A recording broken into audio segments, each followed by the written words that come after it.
ঘরের জানালা দিয়ে গৃহবধূর গোপন ছবি তুলে ব্ল্যাকমেল, এরপর ভয় দেখিয়ে একাধিকবার ধর্ষণ করার অভিযোগ প্রতিবেশী যুবকের বিরুদ্ধে। ঘটনায় আতঙ্কে গোটা পরিবার। ঘটনাটি ঘটেছে দক্ষিণ 24 পরগনা জেলার ভাঙড় 1 নম্বর ব্লকের গানেরাইট এলাকায়। আমার সাথে আমি ঘুমাচ্ছিলাম, আমার শরীরটা খারাপ ছিল বলে আমার জানলা দরজা খারাপ ছিল।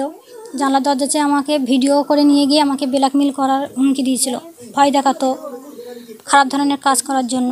আমি বাধ্য হয়ে সেই কাজটা করতে বাধ্য হয়েছি। আমার স্বামীকে মার্ডারের হুমকি দিয়েছিল, স্বামীর গলায় ছুরি ধরেছিল। আমার স্বামী যখন গাড়িতে গিয়েছিল, গাড়িতে আসার পরে আমার স্বামীকে কিছু ছেলে বলল। স্বামী তখন আমাকে এসে জিজ্ঞাসা করার পরে তখন আমার স্বামীকে আমি সব ঘটনাগুলো খুলে বললাম। এটাই এই 20-22 দিন এরকম হচ্ছে।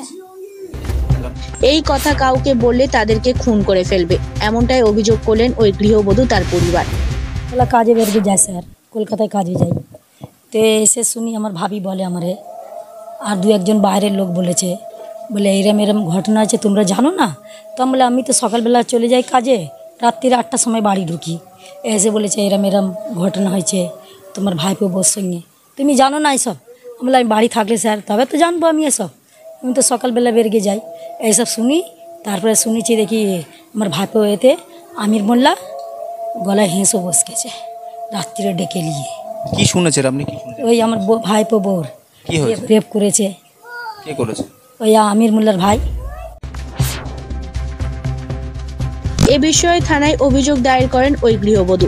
একজনকে গ্রেপ্তার করে তদন্ত শুরু করেছে পুলিশ। মনির্ময় নস্করের রিপোর্ট, জেলার বার্তা।